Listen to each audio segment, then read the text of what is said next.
Hi guys, ito pala si Kabsaranet. Oh my God, ang boses ko. Medyo paos na si bakla. But anyway, di ba ang sabi ko nga sa inyo, ang dami nilang lychee. Tapos ayan, sabi niya sa akin, bibigyan kita mamaya. Pero, Diyos ko, maggagabi na hindi pa niya ako binibigyan. So alam mo niyo naman, ang bakla, kere boom boom boom.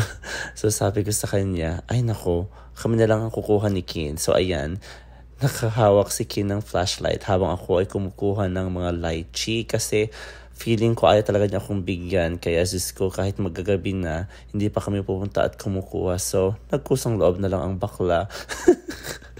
Diyos ko, tumawa ka na naman, Mac. May mga magagalit na naman.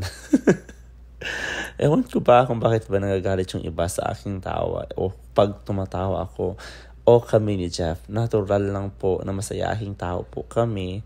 And mas maganda naman yun kaysa sa umiiyak, diba? Ay, iiyak ako tapos magagalit din kayo pag umiiyak ako. So, saan ako lulugar? Pero, saan kayo lulugar, diba?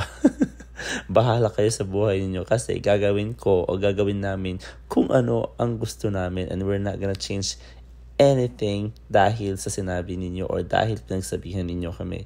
Okay na, mabalik tayo kay Kabsat Redet. Feeling ko talaga hintay niyang magdilim para hindi ako makakuha ng kanilang mga lychee. Ang dami nilang lychee. Sino naman pa ang kukuha doon kung hindi nila ipamimigay, di ba? For the love of lychee, di ba? Siguro akala niya hindi marunong umakyat ang bakla. Diyos ko, dun siya nagkakamali, di ba? Kasi laking gubat ako, no? Kahit anong puno pa yan, kaya kong akyatin. Gusto ko lang talaga magpasalamat kay Kin kasi diba, may sariling spotlight ang bakla. Naloka nga din siya kasi ang taas-taas daw ng inakyat ko. Akala niya hindi din ako marunong umakyat pero dun sila nagkakamali. For the love of lychee again.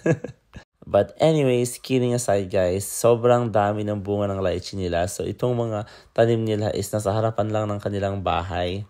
At sa hindi po nakapanood ng aking vlog kahapon, panoorin po ninyo kasi ang dami po nilang mga prutas at mga gulay sa kanilang bakuran. Meron silang gayubano, avocado, longgan, mangga at marami pang iba. Parang bahay kubo nga yung bahay nila sa likod.